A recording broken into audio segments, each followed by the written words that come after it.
दोस्तों आज मैं फिर से आप लोगों के लिए तमिल फिल्म इंडस्ट्री का एक बेहतरीन क्राइम सस्पेंस थ्रिलर मूवी लेके आ गया हूँ। इस मूवी में हम देखेंगे रवि नाम का एक बंदा जो अपनी आई साइट धीरे धीरे खो रहा होता है और वो अगले कुछ सालों में पूरा अंधा होने वाला है। अभी उसे बस थोड़ा थोड़ा ही दिख रहा होता है और इसी बीच एक दिन उसके पड़ोस में रहने वाली एक लड़की का खून हो जाता है और रवि इस खून को लेके दो लोगों के ऊपर शक करता है। तो रवि इन दोनों में से असली खूनी कौन है ये पता लगाने में कामयाब हो पाएगा या नहीं, ये जानने के लिए आपको इस वीडियो को अंत तक देखना पड़ेगा। आप बस पेशेंस के साथ इस वीडियो को पूरा देखिए। इस मूवी का क्लाइमैक्स आपको बहुत पसंद आएगा। तो चलो यार बिना टाइम बर्बाद करते हुए साथ में मिलके इस मूवी को देखते हैं। मूवी के शुरुआत में हम रवि नाम के एक बंदे को देखते हैं जो बिल्कुल अकेले एक भाड़े के घर में रहता है और एक क्रेडिट कार्ड कंपनी में मनी रिकवरी एजेंट के तौर पे काम करता है। पर रवि अपनी एक बीमारी को लेके हमेशा टेंशन में रहता है। दरअसल उसे ठीक से दिखाई नहीं देता है, उसे सिर्फ सामने की चीज ही दिखाई देता है और आजू बाजू और नीचे क्या है ये उसे बिल्कुल भी दिखाई नहीं देता है। दरअसल उसे ये प्रॉब्लम बचपन से है पर तब उसे ये नहीं पता था कि ये एक डिजीज है। उसे लगता था सब लोगों को ऐसे ही दिखाई देता है और समय के साथ वो जिस सर्कल के तौर पे बाहर देखता है वो सर्कल धीरे धीरे छोटा होने लगता है और वो जब ये चीज नोटिस करता है तब जाके वो डॉक्टर के पास जाता है। तो डॉक्टर कुछ टेस्ट करने के बाद बताते हैं कि रवि के आंखों में जो प्रॉब्लम हो रहा है दरअसल उसे रेटिनिटिस पिगमेंटोसा कहते हैं या फिर सरल भाषा में इसे टनल विजन भी कहते हैं। दरअसल ये एक जेनेटिक बीमारी है। तो डॉक्टर रवि से कहते हैं कि इसे ट्रीटमेंट से ठीक नहीं किया जा सकता है। इसे ठीक करने के लिए बस एक ही उपाय है, आपको आई ट्रांसप्लांट करवाना होगा और अगर आप आई ट्रांसप्लांट नहीं करवाते हैं तो अगले कुछ सालों में आप अपने पूरे आई साइट को खो दोगे और आपको कुछ भी नहीं दिखेगा। और अगर आप आई ट्रांसप्लांट करवाना चाहते हैं इसके लिए आपको 3,20,000 का खर्चा आएगा। तो डॉक्टर से ये सुनने के बाद रवि यहाँ से चला जाता है। दरअसल रवि के पास इतने पैसे ही नहीं हैं कि वो आई ट्रांसप्लांट करवा सके। दरअसल रवि उसके इस प्रॉब्लम को सिर्फ अपने तक ही रखा है। यहाँ तक कि वो जिस ऑफिस में जॉब करता है वहाँ पे भी किसी को पता नहीं है कि रवि को देखने में प्रॉब्लम होता है। तो रवि पहले ये ट्राई करता है कि अगर ऑफिस से उसे 3,20,000 रुपए का लोन मिल जाएगा तो वो उसी पैसों से आई ट्रांसप्लांट करवा लेगा। पर उसके बॉस कहते हैं कि लोन अमाउंट बहुत ही बड़ा है और वो इतना सारा पैसा उसे नहीं दे सकते हैं। फिर रवि निराश होकर घर वापस आ जाता है। वो जैसे ही बिल्डिंग के नीचे पहुंचता है वो देखता है कि श्वेता नाम की एक लड़की के घर से एक बंदा निकल के जा रहा होता है। फिर रवि अपने घर चला जाता है और उसी दिन रात को वो देखता है एक बंदा घबराते हुए श्वेता के घर से बाहर निकलता है और चारों तरफ देख के फिर से घर के अंदर चला जाता है और दरवाजे को अंदर से बंद कर देता है। रवि को ये बात थोड़ा अजीब लगता है क्योंकि ये बंदा पहले भी श्वेता से मिलने यहाँ पे आया करता था पर आज उसका बिहेवियर कुछ अलग सा है। और यहाँ पे क्या चल रहा है उसे पता करने के लिए रवि खुद नीचे आके श्वेता की दरवाजे को नॉक करता है और थोड़ी देर बाद वही बंदा दरवाजा खोलता है। तो रवि उस बंदे से कहता है कि उसे श्वेता से मिलना है। तो वो बंदा कहता है श्वेता अभी यहाँ पे नहीं है, वो अपने किसी रिलेटिव के यहाँ गई है और आज वो वहीं पे रुकेगी। तो रवि कहता है ऐसा कैसे हो सकता है, मैंने थोड़ी देर पहले श्वेता को यहीं पे देखा था। तो वो बंदा फिर से कहता है अरे मैं कह रहा हूँ ना श्वेता अपने रिलेटिव के यहाँ गई है। तो रवि उस बंदे से कहता है आप झूठ बहुत अच्छे से कहते हो। फिर रवि यहाँ से जाने लगता है पर अचानक से उस बंदे का बिहेवियर बदल जाता है और वो रवि को अंदर आने के लिए कहता है। फिर रवि जब घर के अंदर जाता है तो वो एक चीज देख के शॉक हो जाता है। दरअसल घर के अंदर श्वेता की लाश पड़ी हुई थी। दरअसल किसी ने श्वेता को जान से मार डाला है और रवि का पूरा शक इसी बंदे के ऊपर जाता है। पर ये बंदा रवि से कहता है कि मेरा यकीन करो मेरे यहाँ पे आने से पहले ही श्वेता मर चुकी थी। दरअसल थोड़ी देर पहले श्वेता ने मुझे कॉल किया था और वो कॉल पे बहुत टेंशन में लग रही थी, इसीलिए मैं उससे मिलने आ गया। पर मेरे यहाँ पे आने से पहले ही किसी ने श्वेता को मार डाला था। वो बंदा रवि से कहता है कि मेरा नाम विजय प्रकाश है और मैं एक बड़ी कंपनी में जॉब करता हूँ। अगर तुम ये बात अपने तक ही रखोगे और किसी को नहीं बताओगे कि तुमने मुझे यहाँ पे देखा था, तो मैं तुम्हें पैसे दूंगा। ये बात सुन के रवि थोड़ा सोच में पड़ जाता है, क्योंकि हम सबको पता है कि उसे आई ट्रांसप्लांट करवाने के लिए 3,20,000 रुपए चाहिए। तो वो विजय के इस ऑफर पे राजी हो जाता है और वो इस बात को अपने तक ही रखता है। फिर ये दोनों चुपचाप यहाँ से निकल के अपने अपने घर चले जाते हैं, पर श्वेता के घर की दरवाजे को खुला छोड़ देते हैं। और अगले दिन कॉलोनी के लोगों को ये पता चल जाता है कि श्वेता की मर्डर हो गई है और थोड़ी देर बाद यहाँ पे पुलिस भी आ जाती है। फिर विजय रवि को कॉल करके उसे मिलने बुलाता है। फिर विजय रवि से कहता है कि बताओ तुम्हें कितने पैसे चाहिए। रवि विजय से ज्यादा नहीं, बस 3,20,000 रुपए ही लेता है। फिर रवि उन पैसों को लेके सीधा अस्पताल आ जाता है और जब वो काउंटर में आई ट्रांसप्लांट का फॉर्म फिलअप करता है, तब उसे वहाँ पे बताया जाता है कि आई ट्रांसप्लांट का टोटल खर्चा 3,20,000 नहीं 4,82,000 का आएगा। ये सुन के रवि शॉक हो जाता है। वो बताता है कि डॉक्टर ने तो मुझे 3,20,000 रुपए कहा था। तो वो रिसेप्शनिस्ट रवि को बताती है कि 3,20,000 रुपए सिर्फ ऑपरेशन का है और बाकी सब खर्चे को मिला के टोटल अमाउंट 4,82,000 हो रहा है।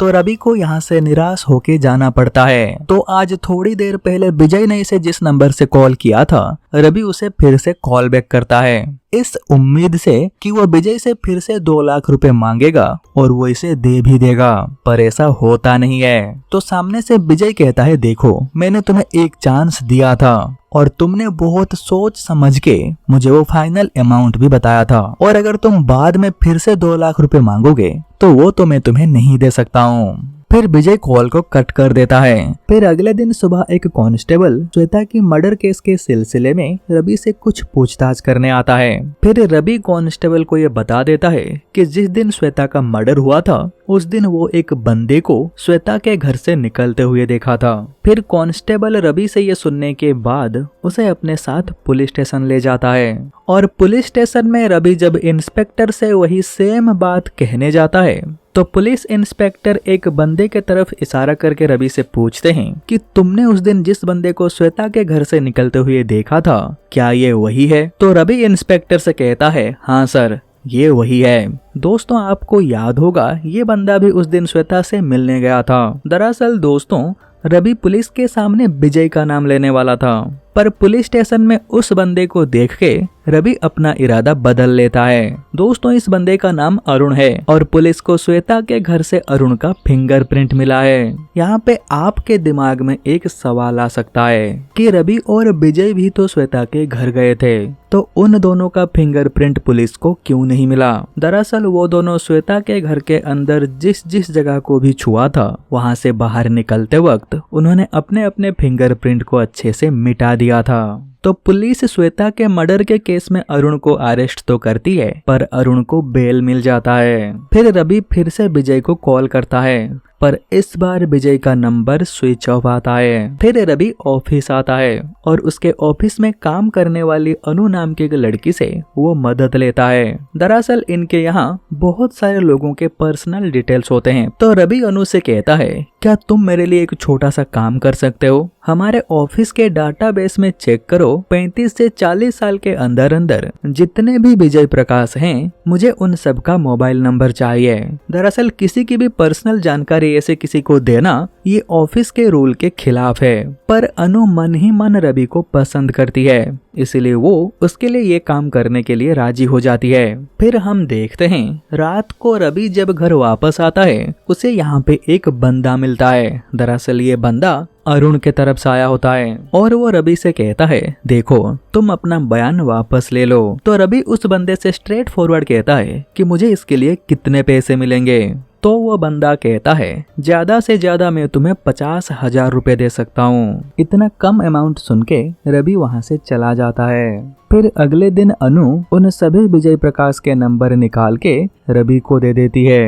फिर रवि एक एसटीडी बूथ से उन सभी नंबर पे कॉल करता है और अंत में एक कॉल उसी विजय प्रकाश को लग जाता है जिसे रवि ढूंढ रहा था। फिर रवि विजय से मिलने उसके ऑफिस जाता है और इस बार विजय को मजबूरन उसे 2 लाख रुपए और देने पड़ते हैं और विजय से पैसे लेके रवि सीधा अस्पताल जाता है और फॉर्म के साथ 4,82,000 रुपए डिपॉजिट कर देता है। और डिपॉजिट करने के बाद उसे ये पता चलता है कि उसका सीरियल नंबर 300 है, मतलब और 299 लोगों को आंखें मिलने के बाद इसे मिलेगा। ये देख के रवि गुस्सा हो जाता है क्योंकि अस्पताल वालों ने इसे ये चीज पहले से नहीं बताया था। तभी अस्पताल का एक स्टाफ रवि को साइड में ले जाता है और कहता है देखिए सभी अस्पताल में ऐसा ही होता है, अगर आप 5 लाख रुपए और दोगे तो आपका आई ट्रांसप्लांट सबसे पहले करवा दूंगा और आपको आपके सीरियल नंबर के हिसाब से वेट करना नहीं पड़ेगा।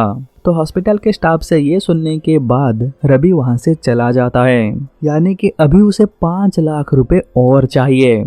और समय के हिसाब से धीरे धीरे रवि को और कम दिखाई देने लगता है, जिसके चलते वो जॉब छोड़ देता है। फिर अगले दिन अरुण के पिता रवि को फिर से मिलने के लिए बुलाते हैं और क्योंकि रवि को अभी 5 लाख रुपए और चाहिए थे, इसीलिए वो अरुण के पिता से मिलने चला जाता है और कहता है वो अपना बयान वापस लेने के लिए तैयार है, पर इसके बदले उसे 5 लाख रुपए चाहिए।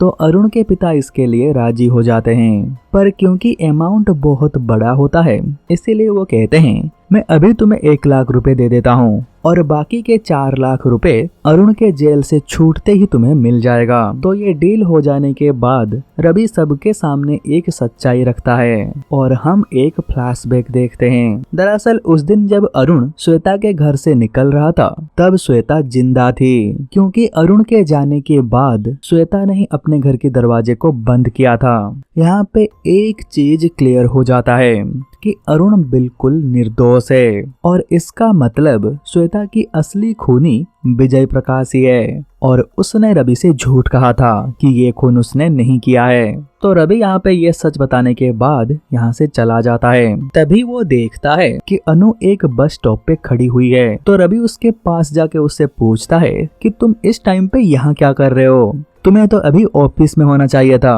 तो अनु रोते हुए कहती है कि मैंने तुम्हें जो नंबर निकाल के दिया था ये ऑफिस के पॉलिसी के खिलाफ था और मैनेजर को ये बात पता चल गया, जिसके चलते उसने मुझे जॉब से निकाल दिया। फिर अनु यहाँ से चली जाती है। तो अनु को इस हालत में देख के रवि को बहुत बुरा लगता है। फिर रवि भी अनु से मिलने के बाद अपने घर की तरफ जा ही रहा होता है, पर तभी अचानक से एक बंदा एक गाड़ी से आके रवि के सर पे जोर से मारता है और गाड़ी को रोक के वो दोबारा से रवि को मारने के लिए आगे बढ़ता है।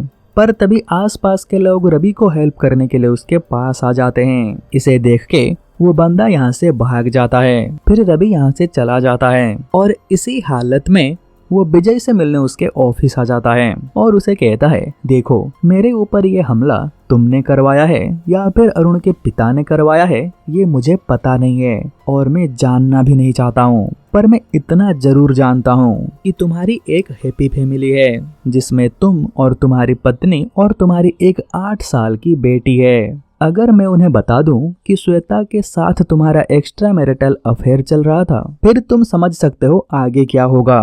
इसीलिए मुझे 5 लाख रुपए और चाहिए। तो विजय रवि को और 5 लाख रुपए देने के लिए राजी हो जाता है, पर वो रवि के सामने एक शर्त रखता है कि इस बार तुम्हें ये 5 लाख रुपए मिलने के बाद तुम इस जगह को छोड़ के हमेशा हमेशा के लिए चले जाओगे। तो रवि विजय के इस बात पे राजी हो जाता है और विजय भी उसे और 5 लाख रुपए दे देता है। और अगले दिन अदालत में अरुण के केस की सुनवाई होती है। दोस्तों, आपको याद होगा अरुण के पिता के साथ रवि का एक डील हुआ था, जिसके चलते वो आज अदालत में अपना बयान बदलने वाला था, पर ऐसा कुछ नहीं होता है। वो अपने पुराने बयान पे ही टिका रहता है। ये देख के अरुण के परिवार वाले शॉक हो जाते हैं और रवि का बयान सुनने के बाद श्वेता के खून के इल्जाम में अरुण को ही दोषी पाया जाता है और जज अरुण को उम्र कैद की सजा सुनाते हैं। फिर बयान देने के बाद रवि यहाँ से चला जाता है, पर जाने से पहले वो इनसे जो 1 लाख रुपए लिया था वो इन्हें वापस कर देता है। फिर रवि यहाँ से सीधा अपने घर जाता है और वो यहाँ से जाने की तैयारी करता है और इसी बीच हम देखते हैं उसी बैग के अंदर बहुत सारे पैसे भी होते हैं और ये सारे पैसे उसे विजय से मिला है। तभी रवि एक ड्रॉयर ओपन करता है और यहाँ पे एक स्मार्टफोन होता है। रवि उसे उठाता है और जैसे ही उसे ऑन करता है हम देखते हैं उस मोबाइल के वॉलपेपर में रवि और श्वेता एक साथ होते हैं और यहाँ पे आता है एक बहुत ही बड़ा ट्विस्ट और हम एक फ्लैशबैक देखते हैं। दरअसल कुछ महीने पहले रवि और श्वेता एक दूसरे से प्यार करते थे, पर रवि ने श्वेता को अपनी आंखों के बीमारी के बारे में नहीं बताया था। पर एक दिन श्वेता को ये पता चल जाता है और जैसे ही श्वेता को रवि के इस बीमारी के बारे में पता चलता है वो अगले दिन से रवि को इग्नोर करना स्टार्ट कर देती है। फिर देखते ही देखते इन दोनों का ब्रेकअप हो जाता है। फिर श्वेता का नया बॉयफ्रेंड कोई और नहीं अरुण बनता है। फिर श्वेता जब विजय प्रकाश के ऑफिस में जॉब करती है वो विजय को भी अपने प्यार में फंसा लेती है।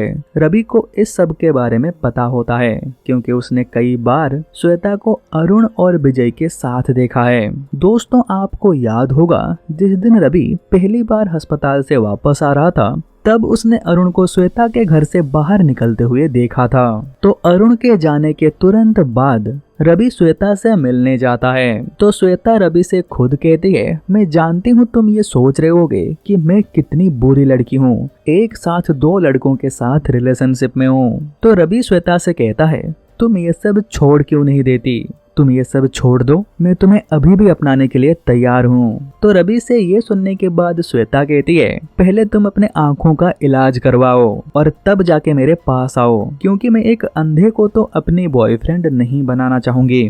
फिर ये सीन यहीं पे कट हो जाता है और हम देखते हैं रवि ट्रेन पकड़ के कहीं दूर चला जाता है। पर हाँ, इस मूवी में रवि को श्वेता को मारते हुए नहीं दिखाया गया है, पर अगर आप अपना थोड़ा भी दिमाग लगाओगे तो आप ये समझ जाओगे कि श्वेता को मारने वाला कोई और नहीं रवि ही है। फिर 5 साल बीत जाते हैं और हम देखते हैं रवि और अनु एक दूसरे से शादी कर लिए होते हैं और यहाँ पे हमें ये पता चलता है कि रवि अभी बिल्कुल अंधा हो चुका है, उसे अभी कुछ भी दिखाई नहीं दे रहा है। फिर हम एक फ्लैशबैक देखते हैं। दोस्तों, मैं आपको बता दूं, इस टाइम रवि के पास विजय के पास से लाया हुआ 5 लाख रुपए होते हैं। इससे पहले कि वो उन पैसों को लेके फिर से अस्पताल में दे देता, एक दिन अचानक से उसकी मुलाकात उसी डॉक्टर से होता है जिसने उसे आई ट्रांसप्लांट करवाने के लिए कहा था। तो डॉक्टर रवि को बताते हैं कि मैं अब वहाँ पे काम नहीं करती हूँ, मैंने अपनी जॉब छोड़ दी है। दरअसल उस अस्पताल में जो काम करते हैं उनके लिए कुछ रूल रेगुलेशन बने हुए हैं, जिसके चलते हमें कभी कभी पेशेंट से झूठ भी बोलना पड़ता है। और मैंने आपसे भी झूठ कहा था कि आई ट्रांसप्लांट करवाने के बाद आप अच्छे से देख सकते हो। दरअसल आपकी रेटिना बिल्कुल खराब हो चुका है, ऑपरेशन के बाद भी आपका कोई भी फायदा नहीं होगा, आप अगले कुछ सालों में पूरी तरीके से अंधे हो जाओगे। फिर हम वापस प्रेजेंट में देखते हैं, इसीलिए रवि ने अपना आई ट्रांसप्लांट नहीं करवाया और अभी रवि अनु के साथ अपना लाइफ हंसी खुशी बिता रहा होता है। और इसी के साथ ये मूवी यहीं पे खत्म हो जाता है। और अगर आप आगे भी ऐसी वीडियो और देखना चाहते हो तो हमारे इस चैनल को सब्सक्राइब भी कर देना और सब्सक्राइब करने के बाद बेल आइकन दबा के नोटिफिकेशन को ऑन रखना, ताकि मैं आगे जब भी कोई नया वीडियो अपलोड करूंगा आपके पास उसका नोटिफिकेशन आ जाएगा और आप मेरा एक भी वीडियो मिस नहीं करोगे। पर हाँ, जाने से पहले मैं आपको बता दूं, अगर आप इस मूवी को देखना चाहते हो तो आप इसे YouTube पे देख सकते हो, ये हिंदी डबिंग के साथ अवेलेबल है और वो भी बिल्कुल फ्री में। तो चलो यार, आज के इस वीडियो में बस इतना ही, फिर मिलते हैं कोई दूसरी वीडियो में, तब तक के लिए बाय बाय।